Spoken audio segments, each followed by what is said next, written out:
dealing with a shortage of raw materials. Economics provides a mechanism for looking at possible consequences as we run short of raw materials such as gas and oil.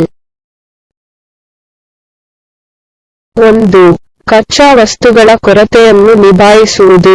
ನಾವು ಅನಿಲ ಮತ್ತು ತೈಲದಂತಹ ಕಚ್ಚಾ ವಸ್ತುಗಳ ಕೊರತೆಯಿಂದಾಗಿ ಸಂಭವನೀಯ ಪರಿಣಾಮಗಳನ್ನು ನೋಡುವ ಕಾರ್ಯವಿಧಾನವನ್ನು ಅರ್ಥಶಾಸ್ತ್ರವು ಒದಗಿಸುತ್ತದೆ. 2. How to distribute resources in society. To what extent should we redistribute income in society? Is inequality necessary to create economic incentives, or does inequality create unnecessary economic and social problems? 2. ಸಮಾಜದಲ್ಲಿ ಸಂಪನ್ಮೂಲಗಳನ್ನು ಹೇಗೆ ವಿತರಿಸುವುದು. ಸಮಾಜದಲ್ಲಿ ನಾವು ಆದಾಯವನ್ನು ಎಷ್ಟರ ಮಟ್ಟಿಗೆ ಮರುಹಂಚಿಕೆ ಮಾಡಬೇಕು. ಆರ್ಥಿಕ ಉತ್ತೇಜನಗಳನ್ನು ಸೃಷ್ಟಿಸಲು ಅಸಮಾನತೆ ಅಗತ್ಯವಿದೆಯೇ ಅಥವಾ ಅಸಮಾನತೆಯು ಅನಗತ್ಯ ಆರ್ಥಿಕ ಮತ್ತು ಸಾಮಾಜಿಕ ಸಮಸ್ಯೆಗಳನ್ನು ಸೃಷ್ಟಿಸುತ್ತದೆಯೇ? 3. To what extent should the government intervene in the economy? A critical divide in economics is the extent to which the government should intervene in the economy. Free market economists, like Hayek and Friedman, argue for limited government intervention and free markets. Other economists, like Stiglitz or Krugman, argue government intervention can overcome inequality and the underprovision of public goods. For example, should the government provide health care free at the point of use, or is it more efficient to encourage private health care? 3. ಆರ್ಥಿಕತೆಯಲ್ಲಿ ಸರ್ಕಾರವು ಎಷ್ಟರ ಮಟ್ಟಿಗೆ ಮಧ್ಯಪ್ರವೇಶಿಸಬೇಕು. ಅರ್ಥಶಾಸ್ತ್ರದಲ್ಲಿನ ನಿರ್ಣಾಯಕ ವಿಭಜನೆಯೆಂದರೆ ಸರ್ಕಾರವು ಆರ್ಥಿಕತೆಯಲ್ಲಿ ಎಷ್ಟು ಮಧ್ಯಪ್ರವೇಶಿಸಬೇಕು. ಹಯೆಕ್ ಮತ್ತು ಫ್ರೀಡ್ಮನ್ನಂತಹ ಮುಕ್ತ ಮಾರುಕಟ್ಟೆಯ ಅರ್ಥಶಾಸ್ತ್ರಜ್ಞರು ಸೀಮಿತ ಸರ್ಕಾರದ ಹಸ್ತಕ್ಷೇಪ ಮತ್ತು ಮುಕ್ತ ಮಾರುಕಟ್ಟೆಗಳಿಗಾಗಿ ವಾದಿಸುತ್ತಾರೆ. ಸ್ಟಿಗ್ಲಿಟ್ಜ್ ಅಥವಾ ಕ್ರುಗ್ಮನ್ನಂತಹ ಇತರ ಅರ್ಥಶಾಸ್ತ್ರಜ್ಞರು ಸರ್ಕಾರದ ಹಸ್ತಕ್ಷೇಪವು ಅಸಮಾನತೆ ಮತ್ತು ಸಾರ್ವಜನಿಕ ಸರಕುಗಳ ಕೊರತೆಯನ್ನು ನಿವಾರಿಸುತ್ತದೆ ಎಂದು ವಾದಿಸುತ್ತಾರೆ. ಉದಾಹರಣೆಗೆ, ಬಳಕೆಯ ಹಂತದಲ್ಲಿ ಸರ್ಕಾರವು ಆರೋಗ್ಯ ಸೇವೆಯನ್ನು ಉಚಿತವಾಗಿ ನೀಡಬೇಕೇ ಅಥವಾ ಖಾಸಗಿ ಆರೋಗ್ಯ ರಕ್ಷಣೆಯನ್ನು ಪ್ರೋತ್ಸಾಹಿಸುವುದು ಹೆಚ್ಚು ಪರಿಣಾಮಕಾರಿಯೇ? 4. The principle of opportunity cost. Politicians win elections by promising more spending and cutting taxes. This is because lower taxes and more spending is what voters want to hear. However, an economist will be aware that everything has an opportunity cost. Spend more on subsidizing free university education, and it means higher taxes and lower spending elsewhere. Giving students £4,000 a year to spend at university may be a noble ideal. But, is it the best use of public money? Are there better uses of money, such as spending on primary education? 4. ಅವಕಾಶ ವೆಚ್ಚದ ತತ್ವ. ರಾಜಕಾರಣಿಗಳು ಹೆಚ್ಚು ಖರ್ಚು ಮತ್ತು ತೆರಿಗೆ ಕಡಿತದ ಭರವಸೆ ನೀಡುವ ಮೂಲಕ ಚುನಾವಣೆಯಲ್ಲಿ ಗೆಲ್ಲುತ್ತಾರೆ, ಏಕೆಂದರೆ ಕಡಿಮೆ ತೆರಿಗೆಗಳು ಮತ್ತು ಹೆಚ್ಚು ಖರ್ಚು ಮತದಾರರು ಕೇಳಲು ಬಯಸುತ್ತಾರೆ. ಆದಾಗ್ಯೂ, ಪ್ರತಿಯೊಂದಕ್ಕೂ ಅವಕಾಶ ವೆಚ್ಚವಿದೆ ಎಂದು ಅರ್ಥಶಾಸ್ತ್ರಜ್ಞರು ತಿಳಿದಿರುತ್ತಾರೆ. ಉಚಿತ ವಿಶ್ವವಿದ್ಯಾನಿಲಯ ಶಿಕ್ಷಣವನ್ನು ಸಬ್ಸಿಡಿ ಮಾಡಲು ಹೆಚ್ಚು ಖರ್ಚು ಮಾಡಿ, ಮತ್ತು ಇದರರ್ಥ ಹೆಚ್ಚಿನ ತೆರಿಗೆಗಳು ಮತ್ತು ಬೇರೆಡೆ ಕಡಿಮೆ ಖರ್ಚು. ವಿಶ್ವವಿದ್ಯಾನಿಲಯದಲ್ಲಿ ಖರ್ಚು ಮಾಡಲು ವಿದ್ಯಾರ್ಥಿಗಳಿಗೆ ವರ್ಷಕ್ಕೆ £4,000 ನೀಡುವುದು ಉದಾತ್ತ ಆದರ್ಶವಾಗಿದೆ. ಆದರೆ, ಸಾರ್ವಜನಿಕರ ಹಣದ ಸದ್ಬಳಕೆಯೇ? ಪ್ರಾಥಮಿಕ ಶಿಕ್ಷಣಕ್ಕೆ ಖರ್ಚು ಮಾಡುವಂತಹ ಹಣದ ಉತ್ತಮ ಉಪಯೋಗಗಳಿವೆಯೇ? 5. Social efficiency. The free market leads to countless examples of market failure. I feel one of the best uses of economics is to provide solutions to overcoming market failure. For example, driving into the center of town creates negative externalities such as pollution and congestion. There is overconsumption. An economist can suggest a tax on driving into towns to internalize the externality. Of course, new taxes are not popular, but it might provide a better solution for society. You may not want to pay £10 a week to drive into a city centre. But, if it saved you 2 hours of sitting in a jam, then maybe you would be much happier to pay it. 5. ಸಾಮಾಜಿಕ ದಕ್ಷತೆ. ಮುಕ್ತ ಮಾರುಕಟ್ಟೆಯು ಮಾರುಕಟ್ಟೆ ವೈಫಲ್ಯದ ಲೆಕ್ಕವಿಲ್ಲದಷ್ಟು ಉದಾಹರಣೆಗಳಿಗೆ ಕಾರಣವಾಗುತ್ತದೆ. ಮಾರುಕಟ್ಟೆಯ ವೈಫಲ್ಯವನ್ನು ನಿವಾರಿಸಲು ಪರಿಹಾರಗಳನ್ನು ಒದಗಿಸುವುದು ಅರ್ಥಶಾಸ್ತ್ರದ ಅತ್ಯುತ್ತಮ ಬಳಕೆಗಳಲ್ಲಿ ಒಂದಾಗಿದೆ ಎಂದು ನಾನು ಭಾವಿಸುತ್ತೇನೆ. ಉದಾಹರಣೆಗೆ, ಪಟ್ಟಣದ ಮಧ್ಯಭಾಗಕ್ಕೆ ಚಾಲನೆ ಮಾಡುವುದು ಮಾಲಿನ್ಯ ಮತ್ತು ದಟ್ಟಣೆಯಂತಹ ನಕಾರಾತ್ಮಕ ಬಾಹ್ಯ ಅಂಶಗಳನ್ನು ಸೃಷ್ಟಿಸುತ್ತದೆ. ಅತಿಯಾದ ಬಳಕೆ ಇದೆ. ಬಾಹ್ಯತೆಯನ್ನು ಆಂತರಿಕಗೊಳಿಸಲು ಪಟ್ಟಣಗಳಿಗೆ ಚಾಲನೆ ಮಾಡುವ ತೆರಿಗೆಯನ್ನು ಅರ್ಥಶಾಸ್ತ್ರಜ್ಞರು ಸೂಚಿಸಬಹುದು. ಸಹಜವಾಗಿ, ಹೊಸ ತೆರಿಗೆಗಳು ಜನಪ್ರಿಯವಾಗಿಲ್ಲ, ಆದರೆ ಅದು ಸಮಾಜಕ್ಕೆ ಉತ್ತಮ ಪರಿಹಾರವನ್ನು ಒದಗಿಸಬಹುದು. ನಗರಕ್ಕೆ ಚಾಲನೆ ಮಾಡಲು ನೀವು ವಾರಕ್ಕೆ £10 ಪಾವತಿಸಲು ಬಯಸದಿರಬಹುದು. ಆದರೆ, ಇದು ನಿಮಗೆ 2 ಗಂಟೆಗಳ ಜಾಮ್ನಲ್ಲಿ ಕುಳಿತುಕೊಳ್ಳುವುದನ್ನು ಉಳಿಸಿದರೆ, ಅದನ್ನು ಪಾವತಿಸಲು ನೀವು ಹೆಚ್ಚು ಸಂತೋಷವಾಗಿರುತ್ತೀರಿ. 6. Knowledge and understanding. One of the principal jobs for economists is to understand what is happening in the economy and investigate reasons for poverty, unemployment and low economic growth.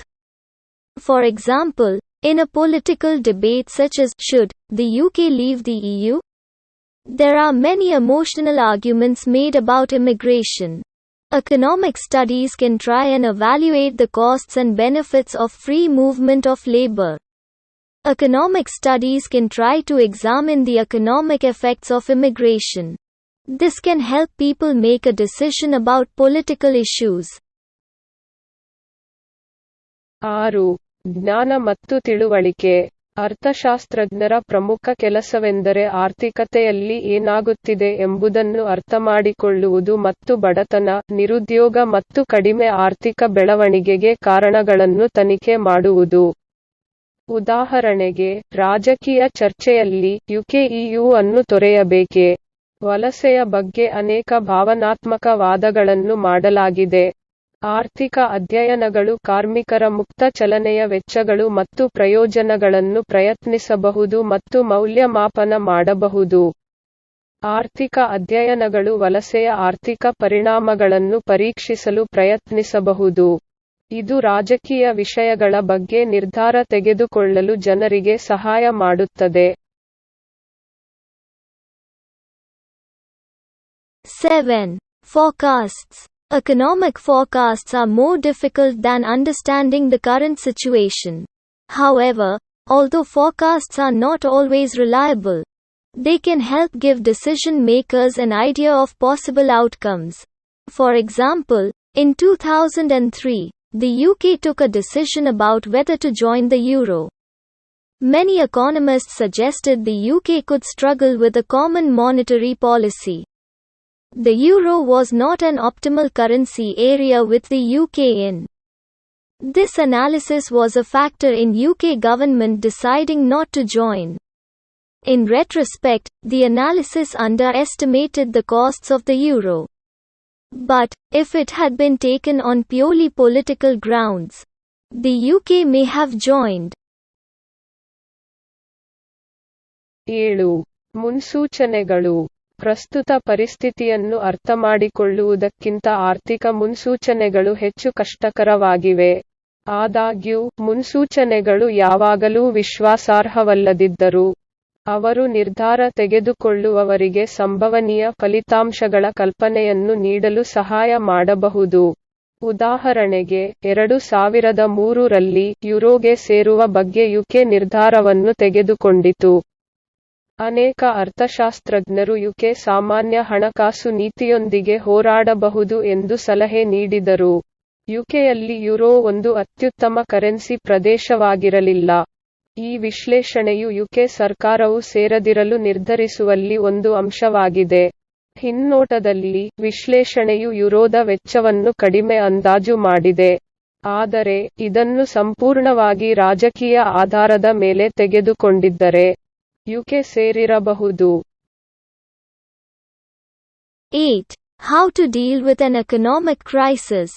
In the 1930s, the Wall Street crash precipitated a significant rise in unemployment. There was a debate on how to respond. Many Western governments increased taxes, tariffs and benefits. This response caused John M. Keynes to develop a new branch of economics, focused on dealing with a persistent recession.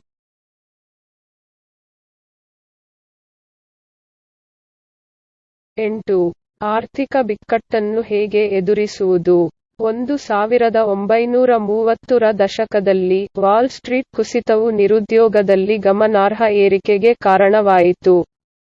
ಹೇಗೆ ಪ್ರತಿಕ್ರಿಯಿಸಬೇಕು ಎಂಬ ಚರ್ಚೆ ನಡೆಯಿತು.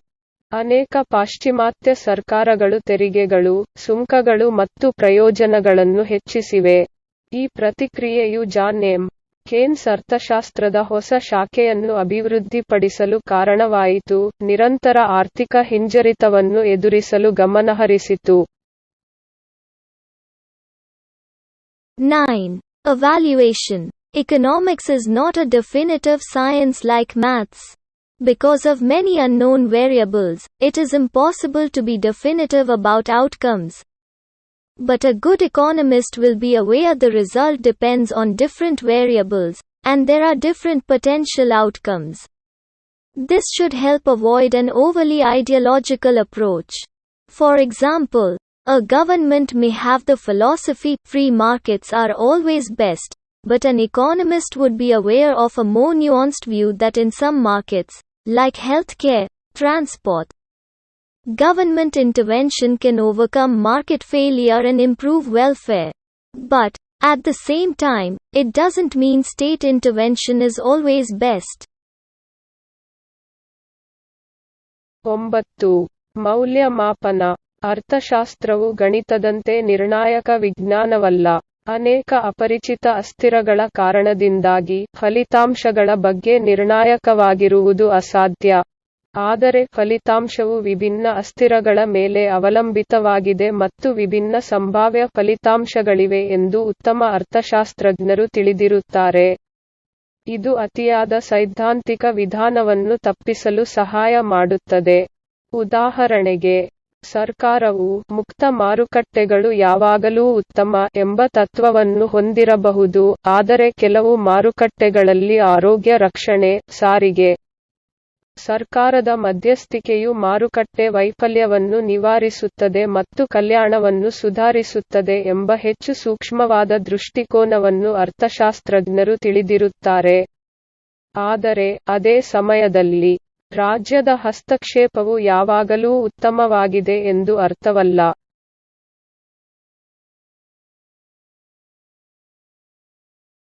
10. Behavioral economics. Why do people behave as they do?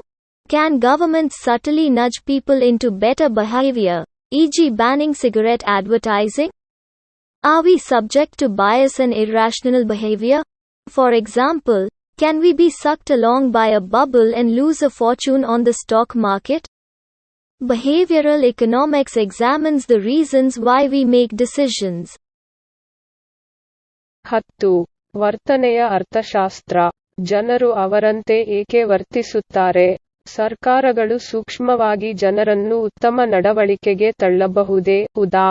Cigarette ಜಾಹೀರಾತನ್ನು ನಿಷೇಧಿಸುವುದೇ? ನಾವು ಪಕ್ಷಪಾತ ಮತ್ತು ಅಭಾಗಲಬ್ಧ ನಡವಳಿಕೆಗೆ ಒಳಗಾಗುತ್ತೇವೆಯೇ?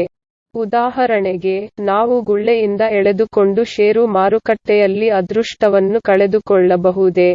ವರ್ತನೆಯ ಅರ್ಥಶಾಸ್ತ್ರವು ನಾವು ನಿರ್ಧಾರಗಳನ್ನು ತೆಗೆದುಕೊಳ್ಳುವ ಕಾರಣಗಳನ್ನು ಪರಿಶೀಲಿಸುತ್ತದೆ. 11. Applying economics in everyday life. Modern economists have examined economic forces behind everyday social issues. For example, Gary Becker argued that most crime could be explained by economic costs and benefits. 11. ದೈನಂದಿನ ಜೀವನದಲ್ಲಿ ಅರ್ಥಶಾಸ್ತ್ರವನ್ನು ಅನ್ವಯಿಸುವುದು. ಆಧುನಿಕ ಅರ್ಥಶಾಸ್ತ್ರಜ್ಞರು ದೈನಂದಿನ ಸಾಮಾಜಿಕ ಸಮಸ್ಯೆಗಳ ಹಿಂದೆ ಆರ್ಥಿಕ ಶಕ್ತಿಗಳನ್ನು ಪರಿಶೀಲಿಸಿದ್ದಾರೆ. ಉದಾಹರಣೆಗೆ, ಹೆಚ್ಚಿನ ಅಪರಾಧವನ್ನು ಆರ್ಥಿಕ ವೆಚ್ಚಗಳು ಮತ್ತು ಪ್ರಯೋಜನಗಳಿಂದ ವಿವರಿಸಬಹುದು ಎಂದು ಗ್ಯಾರಿ ಬೆಕರ್ ವಾದಿಸಿದರು.